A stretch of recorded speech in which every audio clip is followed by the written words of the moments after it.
Welcome to the Predictably Treacherous podcast.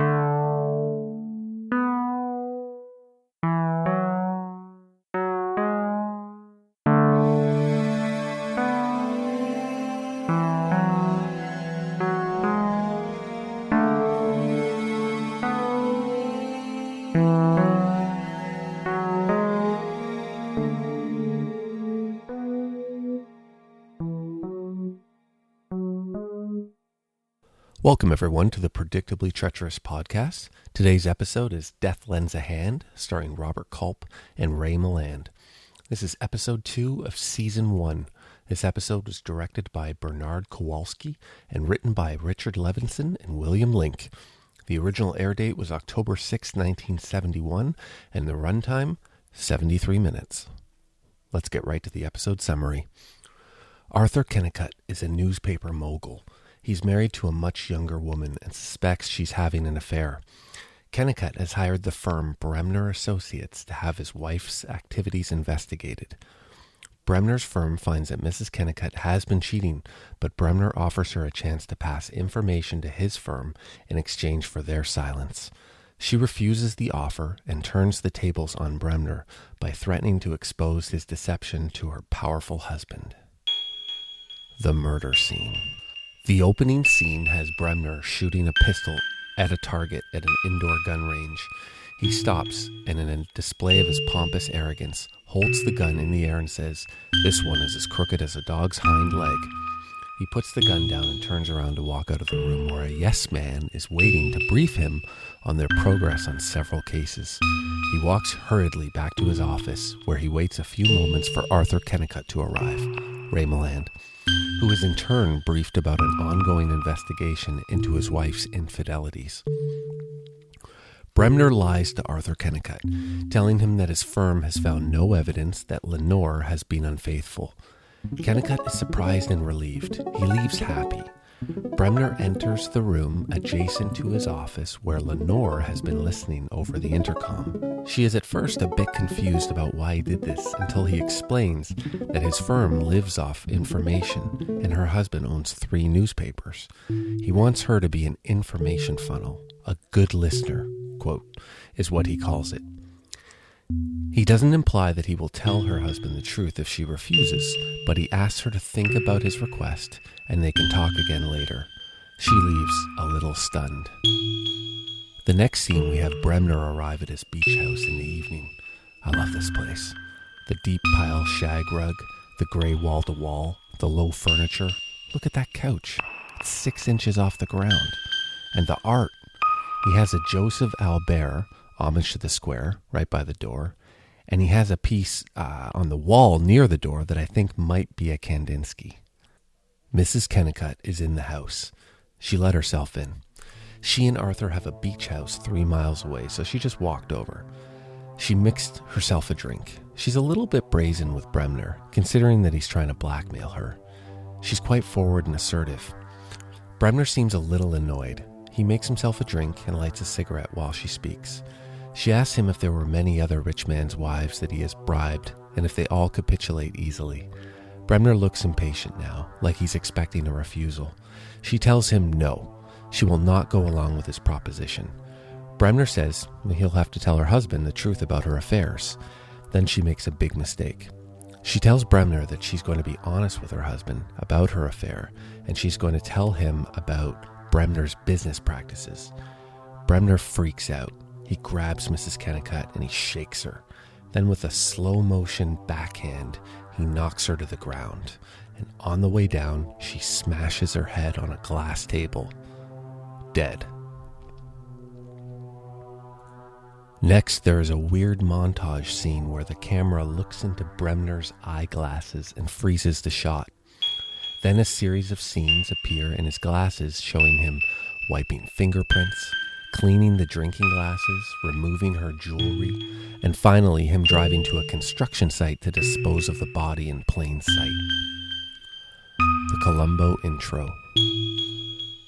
In the next scene, Columbo is driving in his beat-up old Peugeot, and he gets pulled over by a cop on a motorcycle. His right turn signal's out. He says it's the second time he's been pulled over today, and he's on his way to a 187 PC. The patrolman realizes he's a cop, obviously, and offers to give him an escort. Now at the apparent crime scene, a construction site, some detectives are talking about the body with the coroner. Columbo isn't listening. He's looking for a match. He asks a random cop, no luck. He asks the photographer, no luck. Then he asks some other cop, and he has a match. The detectives mention that the body is Mrs. Arthur Kennycut, and that they had better handle this properly. Columbo then checks the body and notices the bruise on the left cheek. In the next scene, Columbo and Kennycut are in the coroner's office so that Kennycut can identify the body.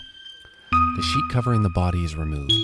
Columbo watches Kennycut closely and believes his reaction. He knows Kennycut is not the murderer. They leave the room and sit down in the hospital waiting area. Kennycut tells Columbo that he realizes that the spouse is the primary suspect in these type of cases. Kennycut says that at the time of the murder, he was in San Francisco, and his secretary can confirm the flight and the hotel. And Kennycut tells Columbo to clear him and then get down to the business of finding the real killer. Columbo asks if she had any enemies. No. Were there other men? Kennycut says she had a clean bill of health. Any hobbies? Tennis, skin diving. Kennycut tells Columbo that he and Lenore loved each other and that he does not intend to be patient. Now it's the next day at the Kennycut mansion. Columbo arrives at breakfast. Kennycut is in the giant backyard. It's like Versailles. Kennycut asks for an update. Any leads? No solid leads, but Columbo thinks that Lenore knew her murderer. He explains that before the murder, she was at the beach house. She told the caretaker she had some thinking to do and she was going to take a walk. He thinks these are the actions of someone with something on her mind, a problem. If she did have a problem, it may indicate who the killer was. Kennycut is impatient that Columbo only has speculations at this point and no real leads yet. They go inside and Columbo meets Bremner. Bremner says he's heard of Columbo from the commissioner, who spoke very highly of him. Kennycut says he asked Bremner to help out on the case, and Bremner makes it clear that he's there in an advisory capacity only. Kennycut mentions that Bremner called and offered his services on the case. This may be the exact moment that Columbo begins to have suspicions about Bremner. Columbo asks if they already knew each other. He seems to be more concerned with why Bremner contacted Kennycut than what his role on the case will be. Bremner mentions that his firm has done some personal work for Mr. Kennycut in the past. Columbo seems agreeable. In fact, he starts acting simple. Now, acting simple is usually the sign that Columbo has some suspicions that a person is involved with the murder. In any case, he seems to want to create some leverage by making Bremner underestimate him. He says that he's a superstitious guy, that he believes in palmistry and astrology. He reads Kennycut's palm and tells him that his fate line breaks, but then picks up again, and that's a good sign. Then he reads Bremner's palm. He says Bremner's palm shows signs of a man who is destined for a particular type of distinction. Now, this is some serious foreshadowing. After reading their palms, he attempts to leave the room, but ends up opening a closet. Kennycut informs him that it's a closet, and that a lot of people make that mistake. He sees some golf clubs. Are these ladies' clubs? You didn't mention that she played golf. Bremner is starting to look concerned. Columbo asks why she didn't leave them at the club. Kennycut tells him that those are an extra set that she uses for lessons. Then she doesn't take lessons at her club? Kennycut asks if it's important, and Columbo says he just likes to get the details nailed down. Columbo turns to leave and hesitates and asks if this is the correct door. Now at the country club, where Lenore took her golf lessons, the golf pro is giving lessons to an attractive woman with serious socks. The lesson finishes, and he goes back into the clubhouse and sees Columbo looking at his appointment book. Columbo introduces himself. The pro seems guarded, a little defensive, a little aloof, slightly irritated. He looks like a cross between John Mayer and Mark Sanchez. Columbo asks him about Lenore, and he says he knew her, but not too well. Columbo points out that he gave her a lot of lessons. He asks if she was, quote, on the lookout. The pro seems annoyed at this and says he doesn't get involved in the personal lives of club members. So Columbo changes tactics with the pro, and he asks him if he can give him a quick golf lesson. They walk outside to the driving range, and Columbo mentions that the first 2 lessons he gave Lenore were in the morning, and the next 13 were the last lessons of the day. The pro doesn't seem to have a well-thought-out answer for this, and he begins stammering. Columbo interrupts him and advises him to not say anything until he gets an attorney. He says that he knows something about his business, and he can tell when someone is not being truthful with him. Then he hits a long, straight drive, and he tells the pro that he'll be back to talk to him later, and he leaves. So now at the Bremner Associates office, Bremner is leading a team meeting with his staff, explaining that they will concentrate their efforts on Bremner's theory that Lenore was walking along the Pacific Coast Highway, forced into a car. The motive was robbery. She fought back and was killed. Then the killer drove around in a panic and dumped the body. The he knows scene. Columbo arrives and the meeting disperses. He brought a copy of the Lenore Kennycut file for Bremner to review. Bremner asks him for a rundown. Columbo says, no leads. But then he brings up the autopsy report. It shows that Lenore had a bruise and a weird cut on her left cheek. What causes that kind of a cut? Could be a ring. If a man is going to strike a woman, he likely strikes her with an open hand, either front hand or backhand. They seriously had this conversation. But to leave that cut from a ring, it must have been a backhand. Bremner completes the thought. And because it's on the left side of her face, the killer must have been left-handed. And he motions a backhand smack to Columbo's face that causes Columbo to recoil slightly. As Bremner motions the backhand to Columbo's face, if you watch Columbo's eyes, you can see him giving the he knows look. A long look after Bremner turns to his desk and his back is turned. Columbo holds the long look. This all happens quickly, but if you look closely, you can see it. So Columbo then composes himself. Yes, I would say we have a left-handed killer and an unpremeditated crime. Bremner seems surprised at this suggestion. Columbo goes on to explain that a man doesn't kill with his hands unless he's angry, and that maybe he didn't mean to do it. Maybe it was an accident. Columbo even suggests that the murderer has a terrible temper. Well, he nailed it. He then comes up with some phony excuse to have Bremner write on paper so that he can confirm that Bremner is left-handed. He says, let's make up a receipt for the case file that he's leaving with Bremner. Of course, Bremner writes out the receipt with his left hand, and Columbo points out this fact, and Bremner finishes writing the check with his right hand, demonstrating that he is ambidextrous, left-handed and right-handed. Playing the fool scene. Bremner tells Columbo that he would like some time to digest the case file, and Columbo gets up to leave, but just before he does, he turns and asks Bremner if he likes living at the beach. Let's listen to the clip. My sister-in-law, she wants to buy a place out at the beach. How do you like it out there? Who told you I was living out at the beach? I know it. I noticed your car out in front of Mr. Kennycut's. You know, you parked it there in the driveway, and as I was walking by, I saw that the chrome was tarnished. You know what the salt there does to it. It just eats the life out of it. Yeah, that part's a problem, all right. You're a very observant man, Lieutenant. That's not what my wife says, Well, you tell your sister-in-law that she will love it at the beach. She doesn't mind that problem with the salt air on the chrome. I'll give her that message, and thanks again. Thank you.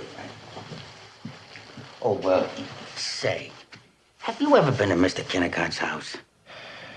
Yes, I met you there. No, I didn't mean the big house. I meant out at the beach. I was just wondering because your beach house and his beach house, they're fairly close, aren't they? No, it's a couple of miles. That close? Isn't that a coincidence? I'll tell you, this case is just full of them. Okay, so a few things happen there. Columbo let Bremner know that he is being investigated through the beach house comment. He also hints that Bremner had opportunity. He was geographically close to the Kennycut beach home. And then when Columbo leaves, Bremner's smile fades really quickly. He's pissed because he knows that Columbo is onto him. Now it's nighttime. The golf pro is packing up his stuff at the clubhouse, intending to leave town. He gets into his car, and Columbo is waiting in the passenger seat. They take a walk. In a parked car nearby, one of Bremner's surveillance henchmen is watching them. The golf pro admits that he had an affair with Lenore. He says that Lenore got guilty, and one day she just called it off. And then when you showed up, I got scared. Columbo believes him because he doesn't wear a ring, and there is no ring tan line on his finger, so he knows that he didn't just take the ring off.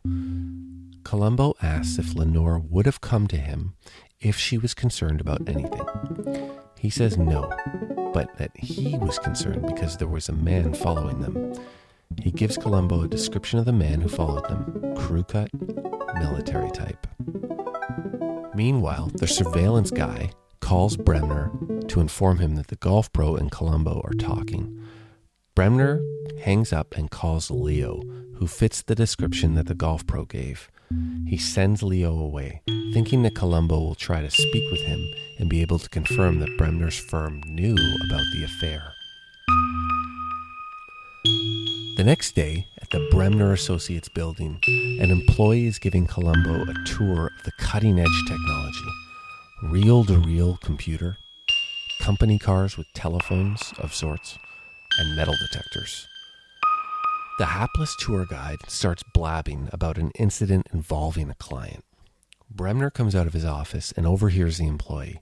In front of everybody, he blows up at the guy about keeping confidentiality, showing Columbo that he has a temper. Then he calmly asks Columbo to join him in his office. In his office, Bremner asks Columbo to join him for lunch. He's having quenelle of sole, and Columbo says, if that's fish, then yes. And they sit to eat, and Columbo tells Bremner that Mrs Kennycut was having an affair with a golf pro and that they were being watched. Then he suggests a theory for the crime that is exactly what happened. Let's listen to the clip. Suppose Mr. Kennycut hired somebody to check up on his wife, and this somebody lied to him. He said to Mr. Kennycut, look, your wife, she's got clean bill of health. Now there's somebody, whoever it is, he's in a perfect position to blackmail Mrs. Kennycut. Now suppose she refuses. See? She says, no, I'm going to go tell my husband. I think it's a terrific motive, don't you? Lieutenant, you have a marvelously convoluted mind. I do. I like it. The trouble with your theory is not only is it very tenuous, but it's impossible to prove, isn't it? Yeah. Got a little tomato on that there. Well, I said it was nutty. What do you think? You think I ought to drop it? If you believe in it, stick to it. Run it on down. One other thing you should keep in mind. Nothing at all to do with the case. What's that? Your future. I'd like you to work for Bremner Associates. That's a good clip. I especially like how Columbo uses the exact phrase, a clean bill of health, the phrase that Kennycut used with Columbo earlier about Lenore. Bremner does the right thing in not trying to dissuade Columbo of the theory and tells him to stick with it if you believe in it. Then he swings for the fences by offering Columbo a job at Bremner Associates in order to get him off of the case. Columbo says he needs to think it over and asks if he would remain on the Kennycut case. And Bremner says there are other matters that are more important that he would get put on right away. Columbo leaves the office and runs into the hapless tour guide, Denning, from earlier. Columbo apologizes for getting him into trouble. Denning says that he's used to it. Mistake number 2. That Bremner is in control most of the time, but when he loses control, watch out. Columbo tells Denning that he was offered a job, and he uses that leverage to find out who the top agent at Bremner Associates is. It's Leo, crew cut, ex-Marine type. Columbo asks Denning how he can get in touch with Leo, and Denning gets him Leo's home address. Mistake number 3. The next scene, Columbo is pushing Leo's kid on a swing at the park. The kid's mother comes back from getting an ice cream, and she's like, WTF, or at least she should be. Columbo explains that he's from the police, and he's looking for Leo. The wife says she doesn't know where he is, and that he left last night on a case, and he took his passport. Now at the DMV, in the next scene, to renew his license. The patrolman who pulled him over in the beginning mentioned that his license was about to expire, so I guess that's why he's there. There's a lady ahead of Columbo in the lineup, reading from the eye chart. She gets them all right, and she mentions that she has a new prescription. She turns around to leave and gives Columbo a really unimpressed look. Columbo suddenly remembers that Lenore had glasses on in a picture in the Kennycut home, but there were no glasses on the body, so he turns and he runs out of the DMV. Now at Kennicut's home, Kennycut and Columbo are in mid-conversation, and Kennycut is explaining that Lenore wore contacts. Columbo goes through her personal effects and finds a lens case, but no contacts. Columbo wants to exhume the body, and Kennycut gives him the okay. So we're moving right along here. Now at the cemetery, Columbo and Kennycut are there. A surveillance henchman who has been following Columbo calls Bremner and tells him that Columbo and Kennycut are at Lenore's grave with an order to exhume the body. Bremner hangs up. He calls down to the garage for his car, and he leaves the office. In the garage, the maintenance guy can't start Bremner's car. Bremner demands another one as he's in a hurry, and he says he wants his car repaired by tomorrow.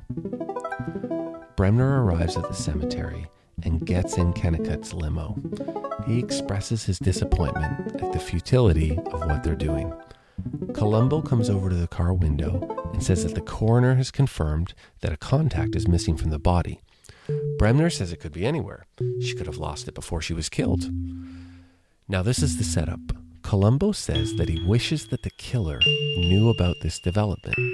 Before he leaves, Columbo makes it clear that if he can find that contact, they will find the real crime scene and possibly the killer. And Bremner's listening very closely. Now at Bremner's beach house that night, Bremner's on his hands and knees with a flashlight. He has the shag rug folded over so that he can systematically search the shag rug for the contact lens. The doorbell rings, and it's Columbo. He's there to annoy Bremner and to inform them that he's declining the job offer. He wants to see the case through. As Columbo is leaving, Bremner says, "You'll let me know if anything breaks on the case," and Columbo tells him, "You'll be the first to know." Columbo leaves, and Bremner's face shows his worry. Columbo's little visit helped to reinforce in Bremner that he is the prime suspect, and that he had better find the contact lens before Columbo gets a search warrant and finds it himself. Let's recap what has happened thus far. Arthur Kennycut, a newspaper mogul, has hired Bremner Associates to investigate his wife's activities. As Kennycut suspects she is having an affair, Bremner's firm discovers that Lenore is having an affair, but Bremner lies about it to Kennycut and tries to blackmail Lenore into being an information source for his firm.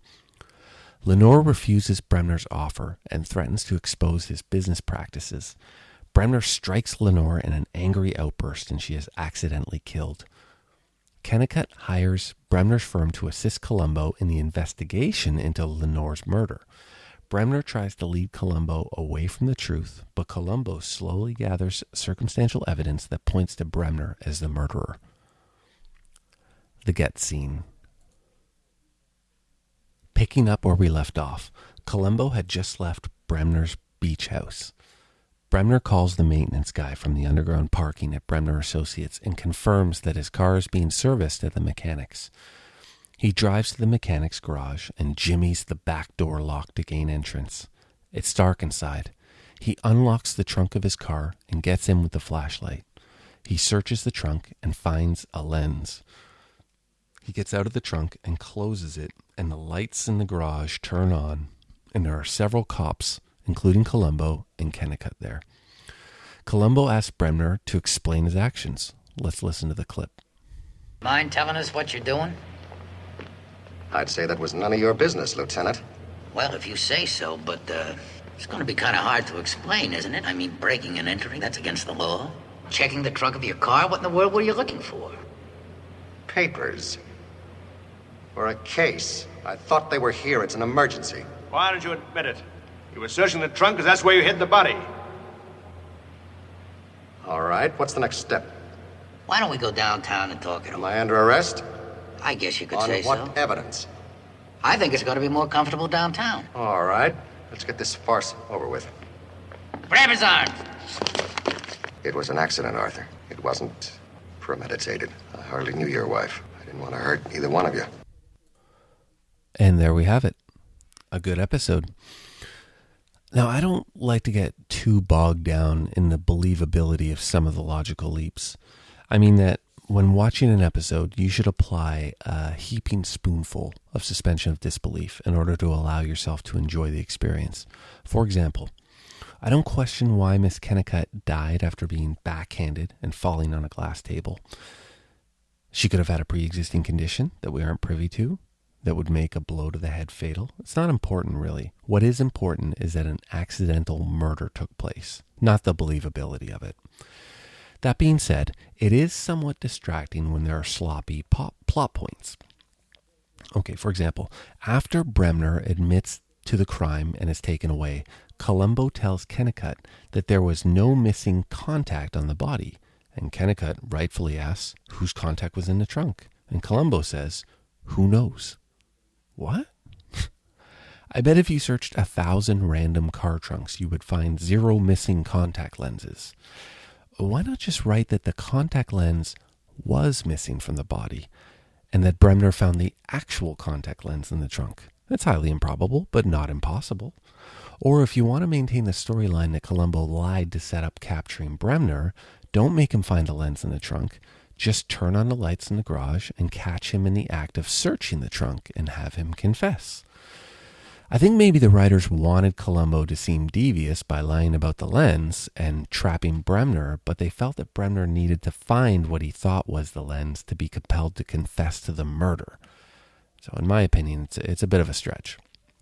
It's a common occurrence in Columbo to have him lie to set up a trap that catches the murderer, either covering up his crime or self-incriminating. So it's believable to me that the writers wanted to accomplish this outcome and were a little overzealous. But enough said. Robert Culp. So Robert Culp was born in 1930, and he died in 2010 of a heart attack. He was actually found by a jogger on a walking path after he died. It's actually a pretty good way to go and doing something that you enjoy. It's better that than commuting or sitting on the can. Robert Culp was married 5 times. That's a lot. He had 4 children with Nancy Ash, Joseph, Joshua, Jason, Rachel. Somebody sure loves their Old Testament. He had 1 child with Samantha Culp from his marriage to Candace Faulkner.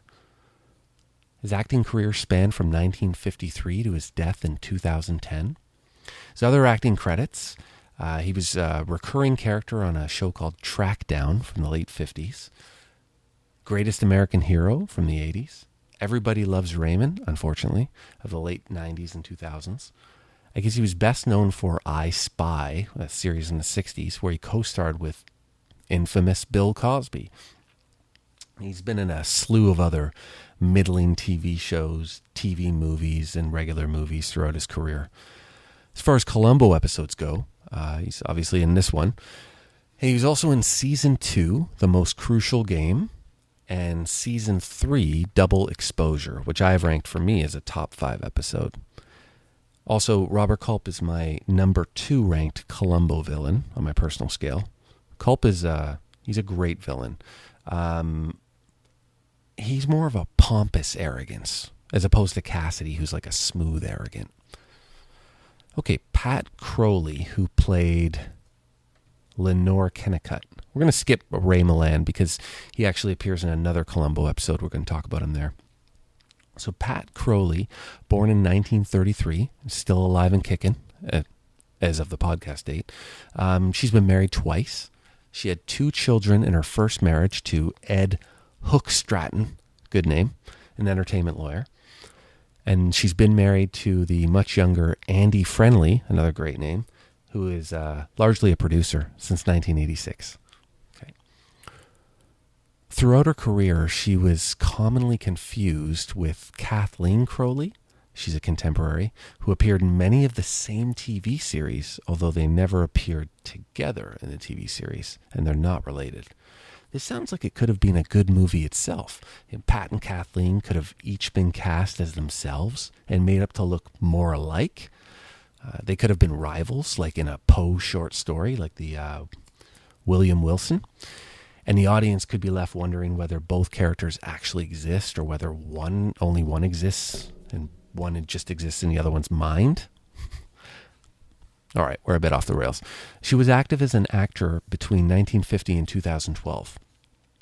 Other acting credits, she was a recurring character on Please Don't Eat the Daisies. What are these names? It's a 60s TV show. Also Joe Forrester, a 70s TV show. And Dynasty, or as my family would say, Dynasty.